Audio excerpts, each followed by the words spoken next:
Welcome back to MTGID. Now it's a horror special, a Halloween special.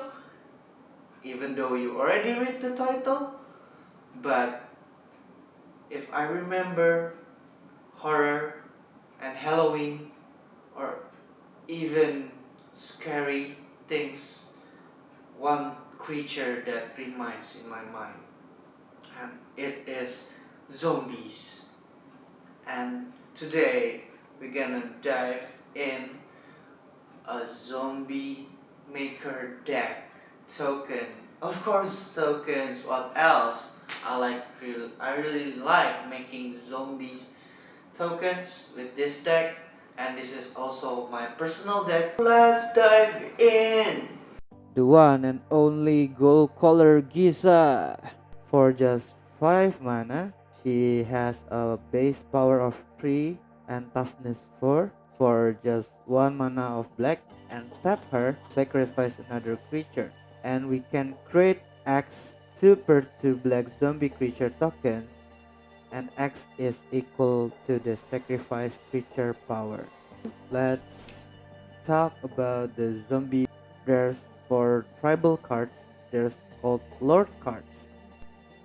So Lords is usually a card that helps to buff the other creature types that the same with them. For example, that Baron himself is a zombie and he can make other zombies plus one and that touch. The same as Lord of the Accursed, he can make other zombies plus one and can get others get menace. Undead War Chief can reduce the spell of zombie by 1 and get other zombies plus one. And Cemetery Reaper can make other zombie plus one and can return a creature from a grave. And then Lord of the Undead is also the same, make other zombie plus one and return one zombie card from a grave by paying its activation cost. And then Zombie Master, the other zombies get Swamp Walk and plus one for regenerate. And this Swamp Walk is really useful because it means that if other player have a swamp, we can just swing like our zombies is unblockable, and we need Urbok, of course, so to make our opponents have swamp also. Then we're gonna talk about the zombie creatures that we can insert to our deck. So first of all, we're gonna talk about the zombies that can help us draw. So the first one is Liliana Standard Bearer. He can draw us for equal the creature we have that died this turn, and then Crypt Breaker. So for just step 3 zombie, we can draw one. Now let's talk about zombies that can bring others back or bring himself back. So the first Grave Crawler, we can just cast it as long we have other zombies. Relentless Death, we can pay 1 black to add to our hand when it dies.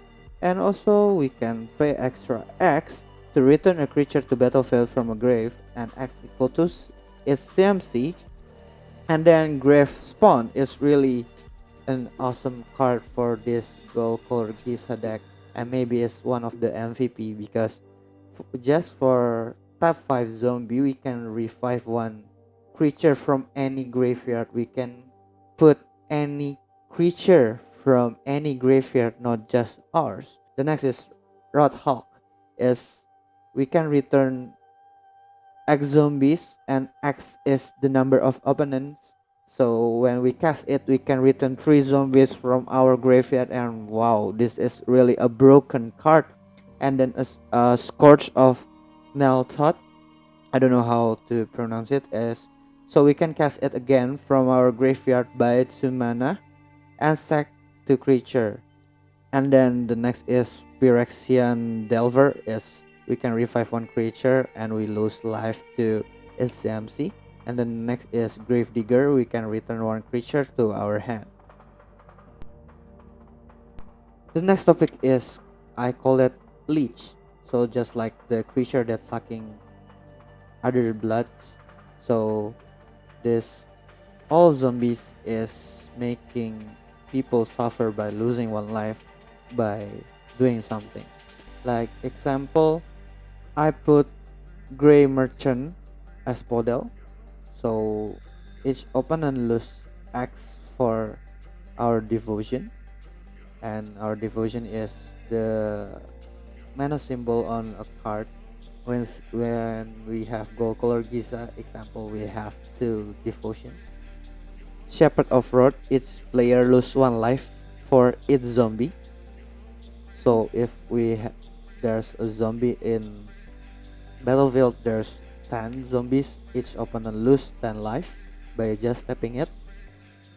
And then Vengeful Death, when a zombie die, each opponent lose one life.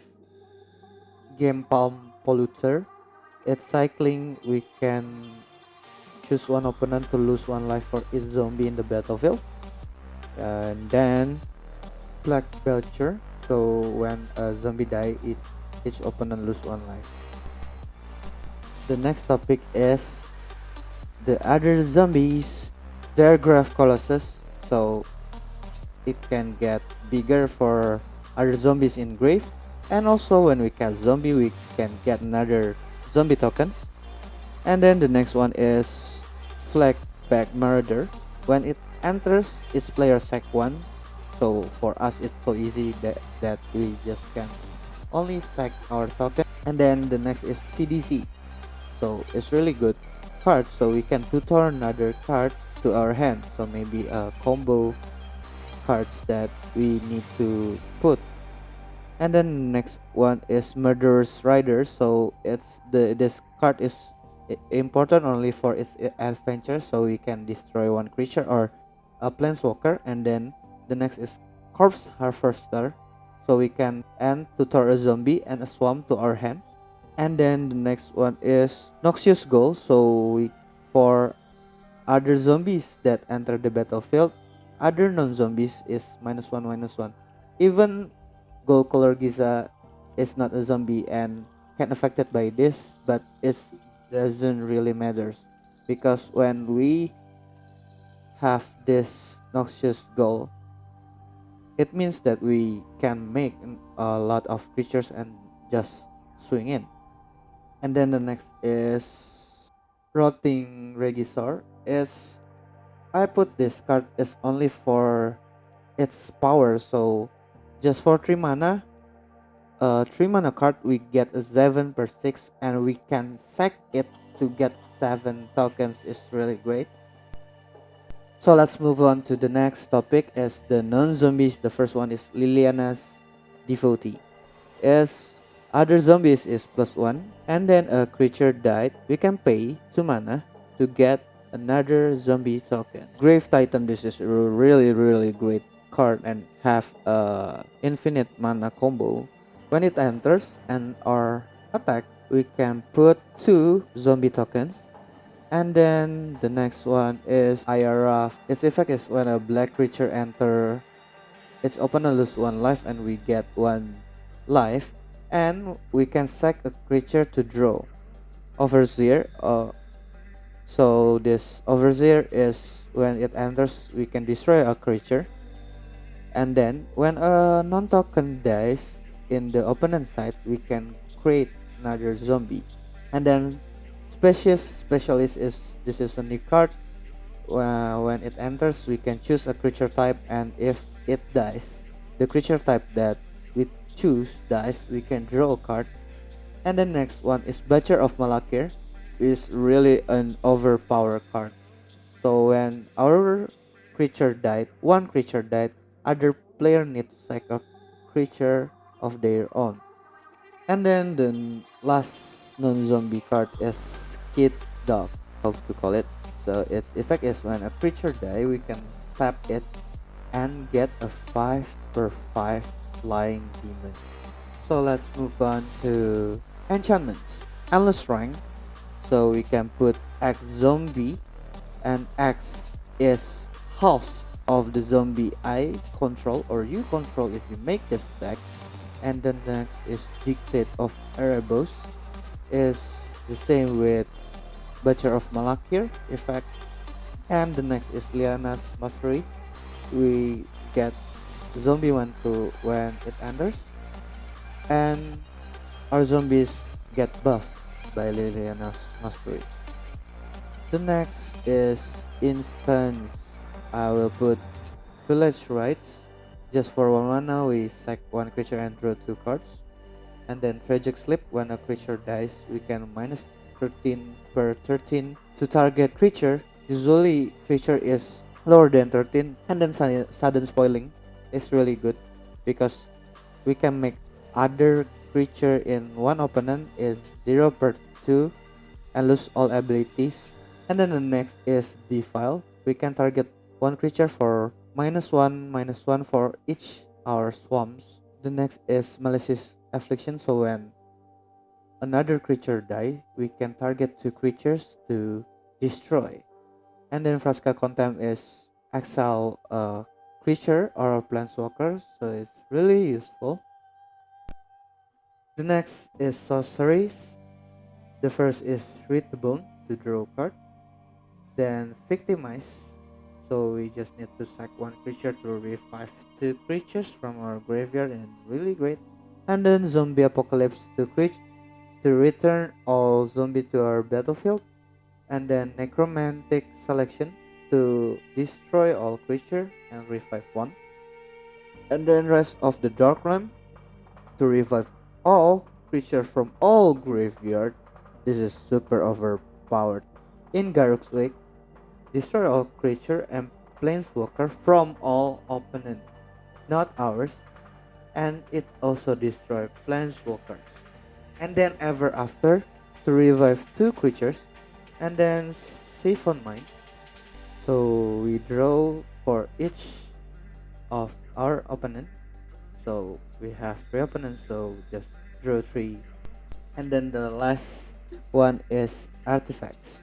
Solemn Simulacrum to put another land, Burnish Heart to get another two lands, then Swiftfoot Boots and Lightning Grief to make my commander have haste and shroud hexproof, and then coat of arms so my zombies can get big. So this is one of the strongest card in this deck. So uh, for it's our zombies, other zombies get plus one.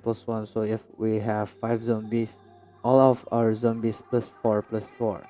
And then Herald Horn, so we can filter each time our upkeep to get another zombie to our hand, and our zombies can be reduced for its cost. And then the next is Eldrazi Monument to make our zombies is indestructible and flying. Really good, really great, and overpowered. Then Icon of Ancestry to buff our zombies, and also we can search our top decks to search a zombie. The next one is the combo cards is Asnod Altar and Nim Dead Mental, and this card is already explained in the Pileat Commander. So if you want to know how to use this card, I recommend you to watch it. Though is used with Grave Titan to get an infinite mana and an infinite zombie tokens. Then the MVP of this deck is Stormbite Staff. It's one card combo with this deck. So our commander, so its effect is when a creature dies from our board, our commander is untapped. So just pay one mana to tap our commander, then sacrifice a creature, and we get a token, and then it can untap again to sack another creature. Of course, it can go infinite with Phyrexian Altar, but it's kinda expensive, so if you want to go infinite with the Stormbird stuff, and if you have the money, buy Phyrexian Altar to make it infinite. And of course, if the zombie is get buffed. So, how about you? Type in the comment to give an advice or you really like the deck. So how about to the setup, man? I try my best to make it really, really spooky. So see you and bye.